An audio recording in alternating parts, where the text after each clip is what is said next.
What's up, everybody? It's the Gamer back with another episode of Weekly Roundup. Weekly Roundup is when I go into little details about certain game announcements that have been made over the past week or so.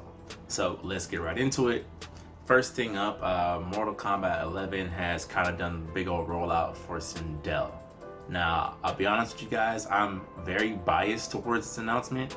Sindel is probably my favorite female Mortal Kombat character. And it's exciting to see her return to the franchise over 8 years later since Mortal Kombat 2011. And I gotta say, like, maybe again it's the bias kicking in, but I feel like she looks great for a DLC fighter. Granted, as I said before, I do feel some kind of way about having a character from the core series be reintroduced as a paid DLC character, but it is what it is. They're not going to introduce her for free at this point, so I just got to take it for what it is. So I'm very happy that she was included in the DLC and that she's getting the treatment and attention to detail that she's gotten so far from NetherRealm Studios. Second thing, Capcom announced a Street Fighter V Champion Edition. I'm not going to get into too much detail about it here in the Weekly Roundup because I kind of dedicated an entirely different video and rant just to how silly I think the rollout for this is. But yeah, it's happening. They're releasing their second and probably not final edition of Street Fighter V.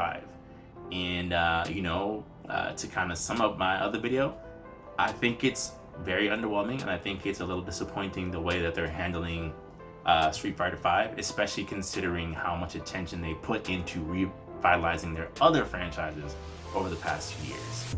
I don't think that Champion Edition is going to be the thing that has people running back to go play Street Fighter V again, in my opinion. Also, Pokemon Sword and Shield has become the fastest selling game franchise, or just games, on the Nintendo Switch so far. And if you follow certain accounts on social media, it's a bit of a controversial thing because up until the release of these games, people have been like talking so much crap about how the National Dex works or doesn't work, and all these other like shortcomings with the game itself.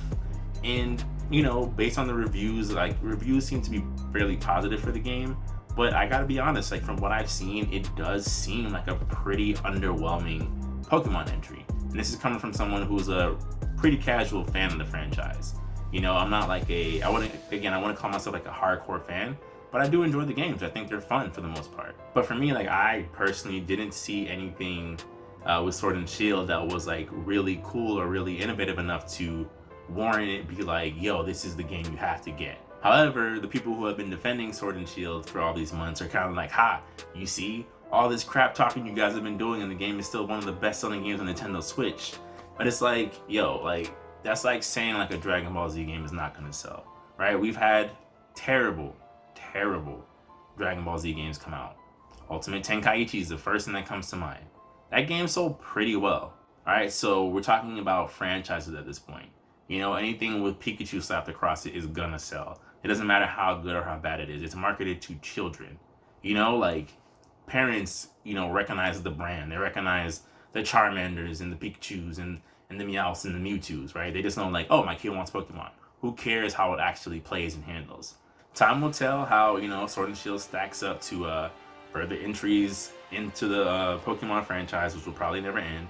But I gotta say, like I said, from things I've seen and things I've observed about the game leading up to and even including this release, it does seem a little subpar. And I think most of the reviews are trying to focus on the things that, granted, have gotten a lot better in this version of Sword and Shield and the Pokemon franchise overall, but have also kind of swept under the rug some of the glaring issues with these installments. But again, more of a casual fan, so I can't really get into the deep diving with that. Lastly, just some commentary. Star Wars Fallen Order came out this past week. Haven't had a chance to play it because, hey, I'm broke. Can't be buying brand new games every week. And apparently it's fire. Apparently people who have played it and the reviews that come out, yo, it's a great game. It's the Star Wars version of Uncharted or the Star Wars version of Tomb Raider, which is pretty high respects to give to a game, in my opinion, especially coming from such well-respected franchises such as those. And it's a bit of a relief, I'm kind of relieved that after the way EA has handled the Battlefront series, or not handled the Battlefront series, it's like, oh, right, you can make a good Star Wars game. Right?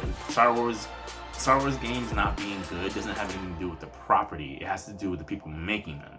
So it's refreshing that, this late in the quarter, this late into the console cycle, that a Star Wars game has come out, just a month before the next movie comes out, that's actually worth picking up to play, other than just, hey, it's a new Star Wars game.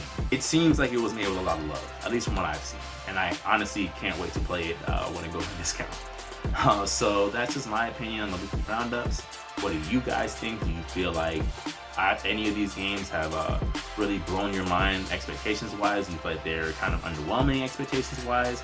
Was Star Wars overhyped? Let me know. And again, feel free to subscribe, leave a comment, all that good stuff.